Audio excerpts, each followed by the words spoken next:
Salve, salve, tricolores do céu, da terra, do mar, do Brasil, do mundo, de tudo quanto é lugar. Só vou falar uma palavra para vocês. Libertadores. É, amigo, chegou a hora. Sexta, sábado, a ansiedade foi crescendo, coração batendo mais forte. Domingo, teve embarque, já teve desembarque, já teve treino na Colômbia, já tem time definido. Chegou a hora. É o jogo mais importante do Fluminense na temporada. Quem conseguiu dormir, dormiu pouco, né? Essa noite, realmente, para aquele guerreiro que conseguiu tirar uma soneca, tem certeza que já acordou já ligado no 220. Não tem como ser diferente.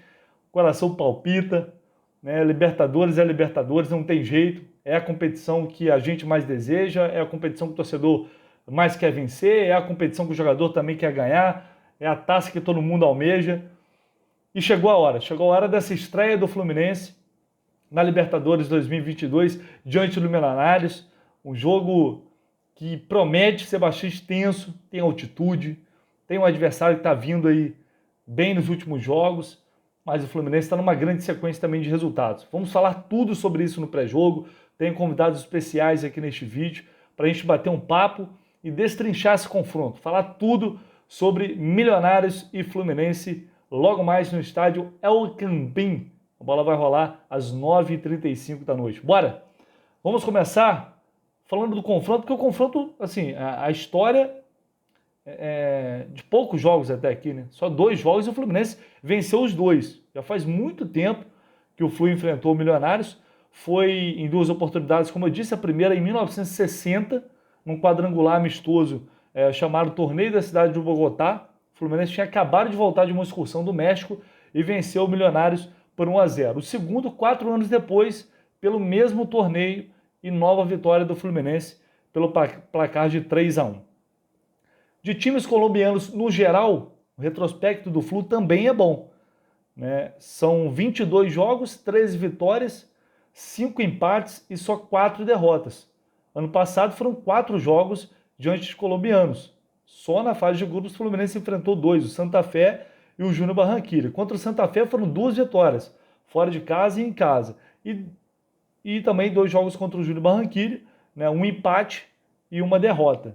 Sendo que nessas partidas, vale ressaltar, não havia altitude, né, diferente de hoje, que vamos encarar aí, o Fluminense vai encarar aí quase 2.600 metros de altitude em Bogotá, lá no estádio El Campín. Enfim, o confronto, claro que o passado não entra em campo, né? Retrospecto contra colombianos, quando a bola rolar, nada disso importa, mas vale o contexto. Agora vamos falar de Fluminense. Como chega o tricolor para esse confronto? Você, torcedor, está confiante com base naquilo que o time vem apresentando?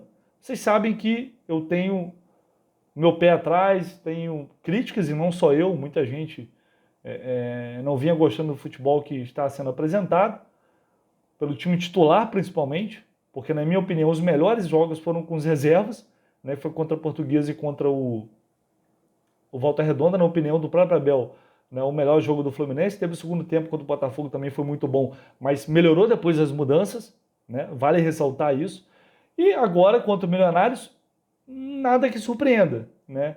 Com base nos jogadores que foram poupados pelo Abel diante do Volta Redonda, a gente se imaginava qual seria o time titular. A única surpresa, de fato, para mim, foi a entrada do Calegari, que eu não esperava, né? Eu achava que o Samuel Xavier fosse, de fato, ser mantido. Então, o Abel acerta nessa alteração. Pontos para o Abel aí. O Fábio, né, ter entrado também não surpreende nada, porque ele foi poupado, mas são as 2 mudanças em relação ao time base titular que iniciou a temporada, né? Vai ser mantido o esquema com 3 zagueiros, entrando o Fábio no lugar do Marcos Felipe e o Calegari no lugar do Samuel Xavier. No mais, é o time que a gente vem acompanhando, com o Nino, Felipe Melo, David Braz, Calegari, André, Iago, Cris Silva, William Bigode, Luiz Henrique e Fred, né? Daí eu já tenho algumas discordâncias, e eu sei que e muitos de vocês também têm. Por exemplo, o Arias não ser titular, a gente já vem pedindo isso há muito tempo. O Arias vem pedindo isso dentro de campo, jogando bola, sendo um dos melhores jogadores do time ao lado do Luiz Henrique. Quanto tempo a gente vai falando isso? Mas eu sabia que ele não tiraria nem o William e nem o Fred juntos. Assim, eu não acreditava que ele fosse tirar os 2, mas acreditava que pudesse pelo menos tirar um dos 2. E para mim, eu não vou nem falar do William, mas para mim tem dois grandes problemas, vamos dizer assim. Novamente o time vai sem um armador, como vinha jogando, ou seja, é um time que tem dificuldade enorme para criar, dificuldade enorme para fazer gol, porque não tem esse articulador, o cara para fazer essa ligação entre defesa e o ataque, e vai utilizar o Fred. Aí eu pergunto para vocês, qual o sentido de usar o Fred num jogo como esse, na altitude, sabendo que o Fred não está no momento técnico bom, ele não começou bem a temporada, ele não está bem física e tecnicamente. Ele não está conseguindo competir fisicamente no mesmo nível dos outros jogadores. Aí é opinião minha, tá? E claro, vocês têm toda a liberdade para discordar. Por que não utilizar o Cano nesse jogo? O Cano que é carrasco do Milionários, o cara que conhece o futebol colombiano, está acostumado a jogar, né, em altitude, já jogou muitas vezes, mais do que a maioria. É um cara que é ídolo do Medellín. A gente vai falar mais disso aqui nesse pré-jogo. Então, assim, eu discordo dessa opção do Abel, acho um erro. Agora, depois se o Fred meter 4 gols, você vai ter que calar a boca. Cala a boca com o maior prazer, gente. É evidente que tomara que o Fred entra, faça 3, 4 gols, faça um grande jogo dentro da temporada, como ele fez na última Libertadores. Mas eu preciso fazer uma análise com base naquilo que a gente tem até agora. E naquilo que a gente tem até agora, o Fluminense jogando com esses jogadores, nesse esquema, não vinha fazendo bons jogos e vinha tendo dificuldade para vencer. Venceu, mas o parâmetro, a grande parte dos times, foram times fracos do Campeonato Carioca. E todo mundo sabe que isso não é parâmetro. Né? Mas é a base que a gente tem para comparar. É claro que o Milionários é mais forte que os times pequenos do Rio. Ou alguém tem alguma dúvida sobre isso? Né? Isso torna o Fluminense... isso diminui a obrigação do Fluminense, obrigação entre aspas, de vencer, a responsabilidade, o favoritismo? Evidentemente que não. Mas é claro que o Milionários é um adversário mais forte e mais complicado. Mas enfim, ponto positivo, a defesa. Né? O Fluminense vem tendo, primeiro assim, o melhor início de temporada em termos de números. Desde 2014, é o melhor início de temporada no século. São 7 vitórias consecutivas. E o que é muito bom é que a defesa está se apresentando muito sólida. Né? O Flu tem a melhor defesa entre todos os clubes da Série A do Campeonato Brasileiro. Né? Levou 2 gols. O Ceará também levou 2 gols, mas tem 2 jogos a menos. Por outro lado, essa questão do ataque, que está devendo. Contra o Volta Redonda, fez 3 gols, melhorou a média um pouquinho. Mas a gente está num time reserva, né? Não era o time titular. A verdade é essa. O time reserva foi lá e fez 3 gols, o que o time titular não vinha conseguindo fazer.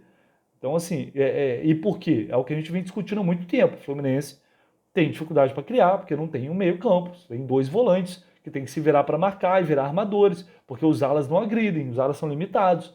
Tudo aquilo que a gente já vem discutindo já há muito tempo. Mas tomara que hoje o time consiga apresentar um futebol melhor, consiga enfrentar essa altitude, enfrentar o Milionários e fazer um grande jogo. É para isso que a gente torce. Mas eu estou aqui para apresentar para vocês a minha opinião e os números que a gente tem, os jogos que a gente viu, para a gente poder, de fato, ser justo aqui na análise. Né? Tem pontos positivos, pontos negativos, e vocês podem avaliar por si, né, o que pesa mais nesse momento. É um desempenho técnico que não condiz tanto assim com os resultados. Né? A sequência de vitórias é espetacular, ótimo. Mas o que esse time vinha apresentando em termos de dificuldade me preocupa para um jogo eliminatório. Depois do jogo contra o Volta Redonda, o técnico Abel Braga falou sobre a questão da altitude e disse que o time está bem fisicamente para esse confronto, que é muito importante. Vamos ver o que ele disse. A altitude ela nunca é agradável, né? Também nós não vamos sair de lá achando que a altitude vai ser responsável por alguma coisa. Claro que tem influência, mas a equipe está fisicamente muito bem, tanto que hoje nós praticamente poupamos todos. Sabemos, é um adversário de força que vai tentar conseguir uma vantagem no primeiro jogo. O campo é muito bom, a iluminação é muito boa.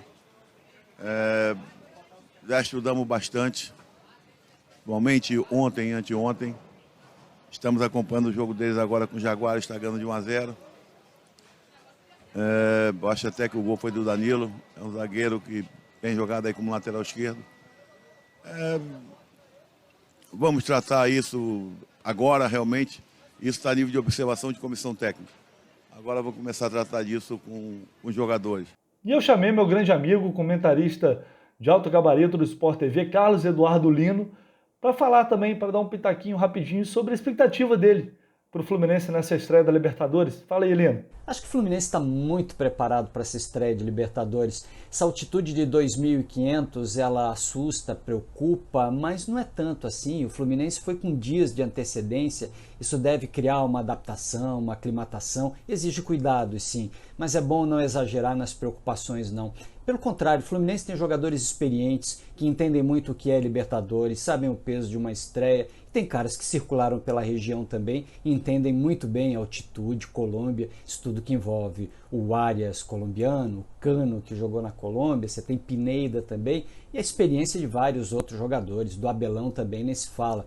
É importante o Fluminense estar atento às questões estratégicas. O Alberto Gamero, o técnico do Milionários, passou algumas dicas, né? Diz que vai pressionar o Fluminense, que imagina que o Fluminense vai sair dessa pressão com um toque de bola para poder ganhar tempo, para poder usar a bola como forma de se defender. É verdade, essa é a estratégia, é ter bola no pé, contornar o jogo com calma, com tranquilidade e construir resultado, porque tudo na vida tem sua volta. Bom, vamos falar do Milionários agora. O time colombiano vem no momento bom. Primeiro que destacar o técnico da equipe, o Alberto Gamero, está no clube há 2 anos, é um trabalho de longevidade, né? Conhece muito bem o elenco, para muitos é a estrela do time, de fato, o Gamero. Não foi apenas de uma pessoa que eu ouvi isso, eu falei com algumas pessoas lá da Colômbia desde semana passada. Milionários é o 3º colocado no colombiano e mostra, assim como o Fluminense, um sistema defensivo bem forte, graças ao Álvaro Monteiro, que é um goleiro da seleção colombiana, que foi contratado, uma das melhores contratações do clube. São 8 jogos e apenas 3 gols sofridos. Então, bem parecido com o Fluminense, né? O Fluminense levou 2 gols. Então, tem essa semelhança, inclusive em relação ao ataque, que vinha mal também. O Milionários vinha tendo dificuldade para fazer gols. Mas, nos últimos 3 jogos, melhorou. Fez 6. 2 em cada jogo. Uma sequência aí de 5 jogos, 4 vitórias consecutivas e um empate. O destaque do time atualmente é o jovem Daniel Ruiz, um meia de 20 anos, mas tem o Macalister Silva, que é um jogador mais experiente também, considerado a referência desse time aí, também é bom jogador, era dúvida para esse confronto, inclusive. Mas eu vou deixar o Alex Rodrigues, do canal Win Sports, que acompanha de perto o Milionários lá na Colômbia, ele vai trazer as informações da equipe y a provável escalación también de Millonarios para ese juego. Millonarios hoy tuvo práctica a las 9 de la mañana con todo el equipo completo. Había dudas sobre 3 jugadores importantes. Bertel, que es lateral izquierdo, André Felipe Román, lateral derecho, y Macalister Silva, que es la insignia del equipo y juega en el medio campo. Según el técnico Alberto Gamero, ellos practicaron a la par de sus compañeros, así que es una buena noticia para el equipo embajador porque va a poder contar con ellos mañana. Una probable alineación de Millonarios para enfrentar a Fluminense sería con Montero en el arco, André Felipe Román, Ginás, Vargas y Bertel en defensa, un doble 5 con Larry Vázquez y Vega. Los volantes ofensivos serían Macalister Silva, Daniel Ruiz, atentos con este jugador, y el venezolano Sosa, y solo en punta estaría Erazo. ¿Por qué les decía que atentos con Daniel Ruiz? Porque es la figura últimamente del equipo embajador, del equipo azul. Es un jugador joven, con una zurda bastante talentosa, balones filtrados, buena pegada y se está convirtiendo en el alma del equipo. Últimamente siempre sale figura en todos los encuentros que juega Millonarios. Así que atentos con esto. Millonarios es un equipo que presiona alto, que le gusta tener la pelota y que querrá hacer sentir la altura a Fluminense. ¿Cómo lo hace? No dándole el balón, que corra mucho el equipo rival. Esto es todo. E vale ressaltar, gente, que o clube colombiano contratou 6 jogadores para este ano. O goleiro Álvaro Monteiro, já falei dele, né, está muito bem. Eles perderam o Fernando Uribe, ex-jogador do Flamengo, que era o artilheiro do time, e aí contrataram para o seu lugar o Diego Eraço, que não está bem e vem sendo bastante criticado, mas o treinador gosta muito dele. O Larry Vázquez, volante e titular, também vem bem. São esses os principais que chegaram e que são titulares e estão fazendo bons jogos, à exceção do centroavante, que a torcida não tem gostado muito. o técnico Alberto Gamero falou sobre a estratégia para tentar bater o Fluminense, impor muita intensidade no jogo para se valer da altitude. En esto, Valentina, muchas veces a los equipos cuando les pesa o les duele de pronto la altura, el calor, eso hay que hacérselo ver. Nosotros, si a ellos les pesa, pues si nosotros ponemos ritmo, ponemos intensidad de juego, que el partido sea ida y vuelta, pues de pronto vamos a tener de pronto un favorecimiento a favor en nuestro partido. Pero tenemos que hacerlo nosotros, tenemos que evitar que ellos nos pongan el partido de solamente un área, tenemos que evitar parar tanto el partido. El ritmo tenemos que dárselo a nosotros. Yo veo al equipo bien preparado físicamente, anímicamente, como para salir a ponerle mucha intensidad al partido. Indudablemente que los brasileños siempre, y mucho más en Bogotá, ellos se defienden bien con el balón, se defienden bien con la posesión de balón. Nosotros tenemos que tratar de quitarle lo más rápido el balón y atacarlo. E agora, já para a gente ir fechando, gente, vamos falar um pouquinho de Germán Cano, a gente falou lá no início. O Cano é artilheiro histórico do Independiente Medellín. Maior artilheiro da história do clube. 129 gols em 146 jogos. Só contra o Milionários foram 6. Né? O Milionários é a maior vítima, assim como o Botafogo é do Fred, o Milionário é a maior vítima do Cano lá na Colômbia. Vamos rever alguns desses gols?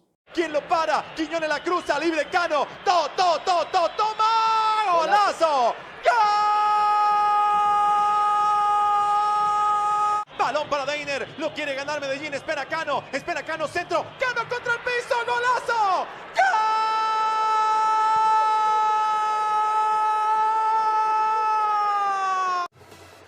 Aquí, Deiner. Quiñones, taquito de Ricaurte, Cano saca a Fariñez con una tremenda capacidad. Posición adelantada, que es la que obliga al tiro de esquina. Se equivoca, permítame, Germán, Opa. cobra, viene, y ¡gol!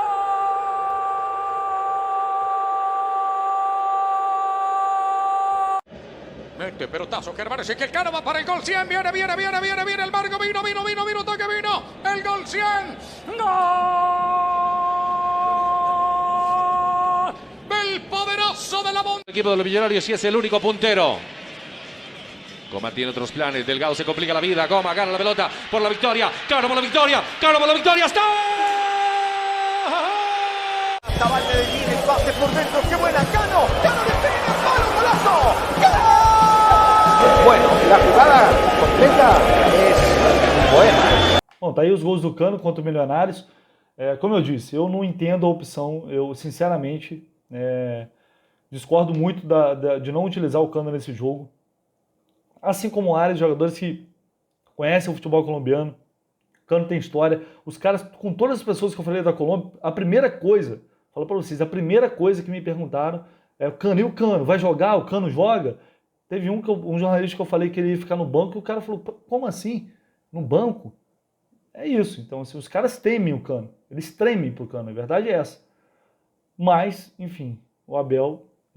se fosse o Fred no jogo da volta, vai o Cano lá, Fred aqui no Rio de Janeiro, ok, sem problema nenhum, se ele estiver bem treinando, mas não utilizar o Cano nesse jogo, para mim é um erro. Mas, repito, tomara que o Abel esteja certo e tomara que o Fred faça um grande jogo. Já para a gente encerrar, vamos falar da arbitragem. O trio será comandado pelo argentino Dario Herrera, né, lá no El Campín. Gabriel Chad e Christian Navarro serão os auxiliares. O árbitro já apitou uma partida do Flu na história, né, em julho de 2017, com vitória do Fluminense sobre a Universidade Católica do Equador por 2-1 na Copa Sul-Americana. Ano passado ele apitou 20 partidas, sendo 4 da Libertadores, foram outros 2 de eliminatórias, 2 da Sul-Americana e 11 pela Copa da Liga Argentina e 1 também pela Copa Argentina. É um árbitro que não conheço muito bem, não tem assim, tanto reconhecimento no cenário sul-americano, mas é um árbitro experiente, um árbitro que apita bastante jogos, tomara que ele possa fazer uma boa partida. Jogo que terá a transmissão do SBT e também da ESPN, atenção aí, jogo com transmissão pela TV aberta no SBT e também pela ESPN nos canais fechados. Beleza, galera? É isso, espero que vocês tenham gostado desse pré-jogo. depois da partida, claro, aqui no canal do Lessa, pós-jogo, espero vocês, né, e tomara, se Deus quiser, com uma vitória do Fluminense, né, que o time possa fazer um grande jogo e superar todas as dificuldades. Agora, meu amigo, controla a ansiedade, controla a emoção, toma um café, toma uma Coca-Cola, já começa a beber, já começa a ficar doidão já desde agora, para já chegar relaxado na hora do jogo, porque a hora vai passar rápido. Espero que vocês tenham gostado. Logo mais a gente se encontra aqui no canal do Lessa para a gente falar tudo sobre esse jogo. Valeu, pessoal. Um abraço, até mais tarde. Tamo junto.